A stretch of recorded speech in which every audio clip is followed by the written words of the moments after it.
Fala, pessoas bonitas do meu coração, que eu tô morrendo de saudade. Vocês também devem estar, né? O prof. Rodrigo faz falta. Então, meninos, nós vamos começar a nossa aventura pela educação à distância. E eu vou dar sequência ao nosso conteúdo, que era um conteúdo de seminário de vocês, né? Só que eu vou trabalhar com a videoaulazinha rápida, vai ser coisa rápida, nada demorado, tá certo? Vou trabalhar só com conceitos básicos mesmo, e vocês vão poder acompanhar aqui, e qualquer dúvida vocês vão estar tirando essas dúvidas comigo. Nós tínhamos trabalhado em sala de aula com fim da Idade Média, a transição da Idade Média para a Idade Moderna, vocês lembram disso, né? Trabalhamos com renascimento urbano, renascimento cultural, renascimento comercial. Vimos que com o renascimento cultural a Europa muda toda a sua forma de pensar, e nessa transição da Idade Média para a Idade Moderna surge uma nova forma de governo, aquele sistema de governo descentralizado do feudalismo, ele vai desaparecer, e no lugar dele vai entrar em cena um sistema extremamente centralizado, como vocês podem ver aqui, que é o famoso absolutismo.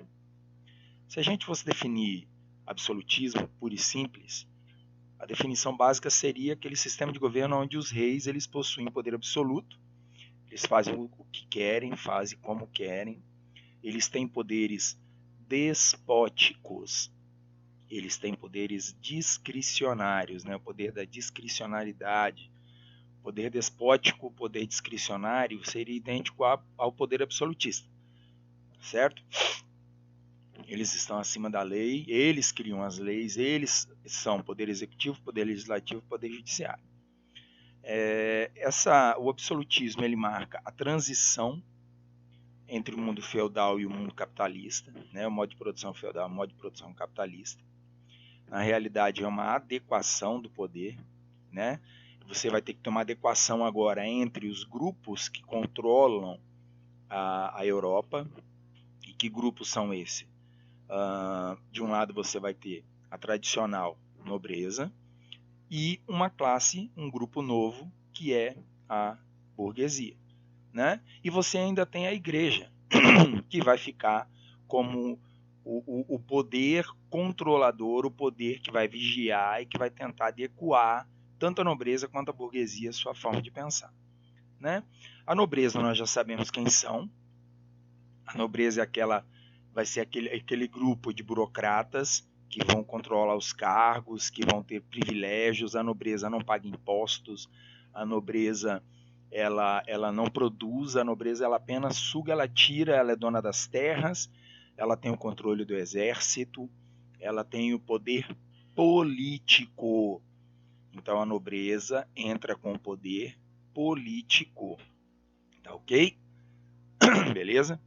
E agora nós temos um grupo novo que surge com o capitalismo comercial, né, o capitalismo mercantil, que vai ser a burguesia, que vai ser a detentora do poder econômico. Então agora qual é a nossa preocupação aqui? Nossa preocupação vai ser ter um equilíbrio entre poder político e poder econômico. Tá certo? Essa vai ser a nossa preocupação. Esse sistema absolutista, então, ele vai tentar colocar e equilibrar isso daí. Nobreza, burguesia. Nobreza tem um poder político. A burguesia tem um poder econômico. E quem está por cima, quem está ali vigiando tudo e tentando adequar toda essa estrutura, vai ser a igreja.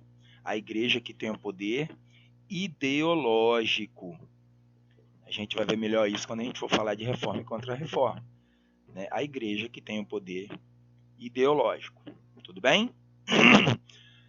Quando esse sistema absolutista ele surge, quando esse sistema absolutista ele nasce? Ele surge entre o século XV e vai até o século XVIII. Ele vai surgir em diferentes momentos, em diferentes países. Eu não vou entrar nisso, vocês vão ter o material, mas eu não vou entrar explicando sobre isso. Tá? Alguns países se destacam, como França, Inglaterra, Portugal e a Espanha. O absolutismo ele foi muito forte, ele foi muito firme, ele foi muito duradouro, né? Durou aí 300, 400 anos em alguns estados. Tá legal? E é óbvio que para todo sistema, para toda ideologia, para toda estrutura que você quer criar, que você quer formar, você vai ter que ter alguém que vai pensar e vai organizar as ideias. Alguns desses pensadores, por exemplo, foram Jean Baudin, foram Boussou, né? Foi Boussou que Baudin, por exemplo, escreveu um livro chamado A República. Boussou escreveu um outro livro chamado Política segundo a Sagrada Escritura. E ambos esses pensadores, eles vão ser defensores do famoso direito divino. O que eles vão alegar? Que se tudo é vontade de Deus, e o bonito do professor Rodrigo virou o rei do Brasil, ele só virou o rei do Brasil porque esta era a vontade de Deus. Então, desobedecer ao rei Rodrigo, o Belo, seria a mesma coisa que desobedecer a Deus. Seria um pecado. Então, todos deveriam obedecer ao rei Rodrigo, o Belo. Viu? Sacaram? Entenderam? Basicamente, isso é a teoria do direito divino desenvolvido por Baudin e por Boussou. Mas esses não foram os únicos pensadores. Maquiavel ele também foi um pensador extremamente importante, extremamente famoso, que contribuiu demais. Sua principal obra, né, O Príncipe, que vocês estudam em filosofia, e que tem o livro Príncipe. Ele não traz escrito preto no branco esse pensamento, mas o livro Príncipe, a mensagem principal, a principal mensagem do Príncipe, olha, trocadilho idiota, a principal mensagem do Príncipe é que os fins justificam os meios. Os fins justificam os meios. Então, o que Maquiavel ele tenta passar é o seguinte, que para um rei absolutista, para um governante absolutista manter o poder em suas mãos, vale qualquer coisa. Então ele deixa muito claro que num sistema absolutista, ética é uma coisa, política é outra. E política e ética têm que andar em caminhos separados. Para você manter o poder político, você pode passar por cima da ética. Para você ser um rei de verdade, você não precisa seguir a ética. Então ele faz essa diferenciação, né? Ele vai contra. Se for preciso matar, você mata. Se for preciso roubar, você rouba. Se for preciso mentir, você mente. Observação, estou falando do século XV, não estou falando de 2020. Tá? Ética é diferente de política. Se você tem que fazer promessas para ganhar a confiança do seu povo, você faz. Se você vai conseguir cumpri-las, é outro problema. Isso não tem a ver com manutenção do poder. Maquiavel trabalha basicamente isso. Então, para ele, o Estado está acima de qualquer coisa. E para você manter esse poder do Estado em suas mãos, vale qualquer coisa. Tá legal? Um outro pensador muito importante foi Hobbes. Né? Hobbes ele sintetiza suas ideias nessa frase aqui. Ó. O homem é o lobo do homem. Porque para Hobbes, ele diz, a ideia de Hobbes é o seguinte, que todo ser humano é mau por natureza. Todo ser humano é um lobo. Tá ok? O homem é o lobo do homem. Todo ser humano é ruim, é mau. E para controlar essa maldade do ser humano, para controlar esse ser humano que não é bom, é preciso um Estado forte que crie regras, que crie leis para manter esse homem sob controle.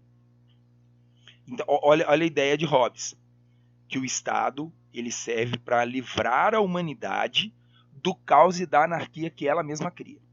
Então, para isso, você precisa de um rei forte, de um rei poderoso, de um rei com poder centralizado de vida e de morte para fazer o que quiser. Né? Um rei que atenda os interesses econômicos da burguesia, mas também um rei que não desqualifique, que não enfrente, que não tire o poder total e completo de uma só vez da igreja. Basicamente, a ideia do absolutismo é essa, meninos. Né? Você tem o Grotius, que também escreve livros, né, do direito, da paz e da guerra, que defendia que o poder ilimitado do rei era para manter a ordem do Estado. Né? Então, eles sempre vão colocar isso, que para manter a ordem o governante tem que ter poderes ilimitados. 2020 não, hein? Não estou falando 2021, estou falando 2029, estou falando 2030. Isso é lá do século XV, olha bem. Mais de 500 anos atrás. Tá certo?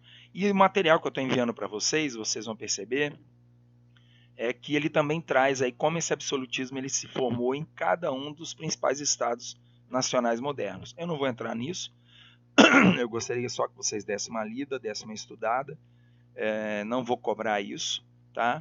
Vai ter da França, que foi o ápice, né?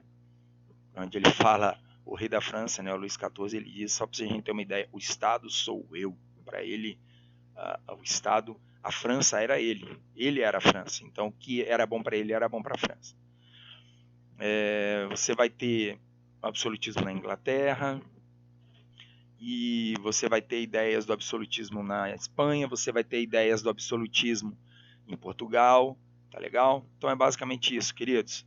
Espero que vocês gostem. Se tiverem dúvida, fiquem à vontade, podem me procurar. Beijo, queijo, um abraço no coração de vocês.